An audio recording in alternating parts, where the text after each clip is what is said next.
Laminate ಮಾಡೋ ಸಂದರ್ಭಗಳಲ್ಲಿ ಗಿಲ್ಲಿಯವ್ರನ್ನ ಜಾಸ್ತಿ ಬಿಟ್ಕೊಟ್ಟಿರೋದಂಥದ್ದು ಕಾವ್ಯ.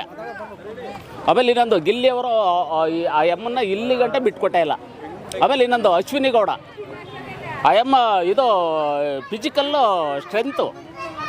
Strength full. ಆದರೆ ಅವರು ಮಾತಾಡೋ ವಾಯ್ಸ್ಗಳು ಮಾತಾಡಿದ್ರೆ ಹೆಣ್ಮಕ್ಳು ನೀನು ತಾನು ಅದನ್ನೆಲ್ಲ ಅವರು ಉಪಯೋಗಿಸ್ಬಾರ್ದು. ಏನು ಗೊತ್ತಾ, ಎಲ್ಲರೂ ಹೆಣ್ಮಕ್ಳು ಅಂದಾಗ ಅವ್ರಿಗೆ ಅಕ್ಕ ತಂಗಿಯರು ಎಲ್ಲರೂ ಇರ್ತಾರೆ, ಅವ್ರ ಫ್ಯಾಮಿಲಿನೂ ನೋಡುತ್ತೆ. ಅದೇ ಅಶ್ವಿನಿ ಗೌಡ ಅವ್ರ ತಾಯಿ ಬಂದಾಗ ಗಿಲ್ಲಿಯವ್ರನ್ನ ಅಳಿಯ ಅನ್ನೋ ಮಟ್ಟಕ್ಕೆ ಸ್ವೀಕಾರ ಮಾಡಿದ್ರು. ಆಮೇಲೆ ನಿನಗೆ ಓಟ್ ಆಗ್ತಿದೆ ಅನ್ನೋ ಮಟ್ಟಕ್ಕೆ ಹೇಳಿದ್ರು ಅವ್ರಿಗೆ. ಆಮೇಲೆ ಇನ್ನೊಂದು ಅವರು ಒಂದು ಕ್ಯಾಪ್ಟನ್ ಆಗಬೇಕಾದ್ರೆ ಅಶ್ವಿನಿ ಗೌಡ ಅವ್ರ ತಾಯಿನೂ ಕೂಡ ಅವ್ರನ್ನ ಫೋಟೋನ ನಾಮಿನೇಷನ್ ಮಾಡ್ತಾರೆ. ಯಾಕೆಂದರೆ ಗಿಲ್ಲಿಯವ್ರು ಗೆಲ್ಲಬೇಕು, ಇವ್ರು ಯಾವ ಥರ ಕ್ಯಾಪ್ಟನ್ ಆದಾಗ ಟಾಸ್ಕನ್ನು ಇದು ಮಾಡ್ತಾರೆ ಅನ್ನೋ ಮಟ್ಟಕ್ಕೆ ಅವ್ರು ಮಾಡ್ತಾರೆ.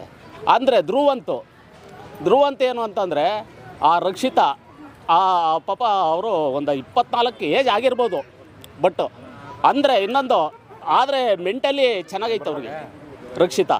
ಆಮೇಲೆ ಅವರು ರಕ್ಷಿತಾ ತೆಗೆದು ಹಾಸಿಗೆಯಲ್ಲಿ ಕಿತ್ತು ಎಸಿತಾರೆ. ಎಲ್ಲಿ ಇವ್ರಿಗೆ ಓನಾಗಿ ಒಂದು ಟಾಸ್ಕ್ ಕೊಡ್ತಾರೆ.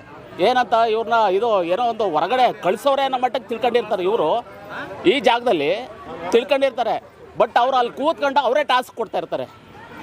ಯಾರೋ ರಕ್ಷಿತಾ ಧ್ರುವಂತು ಅವರೇ ಕೊಡ್ತಾ ಇರ್ತಾರೆ. ಆಮೇಲೆ ರಕ್ಷಿತಾ ನೀನೇನು ಬಿಗ್ ಬಾಸ್ ಅಲ್ಲ ಜಡ್ಜ್ ಅಲ್ಲ ಅಂತ ಹೇಳುತ್ತೆ. ಯಾರೋ ರಕ್ಷಿತಾ ನೀವೇನು ಬಿಗ್ ಬಾಸ್ ಅಲ್ಲ, ನೀವೇನು ಜಡ್ಜ್ ಅಲ್ಲ ಅಂತ ವಾದ ಮಾಡುತ್ತೆ. ಅಂದರೆ ಧ್ರುವಂತ ಏನು ಅಂತಂದರೆ ಅವರು ಏನು ಗೊತ್ತಾ,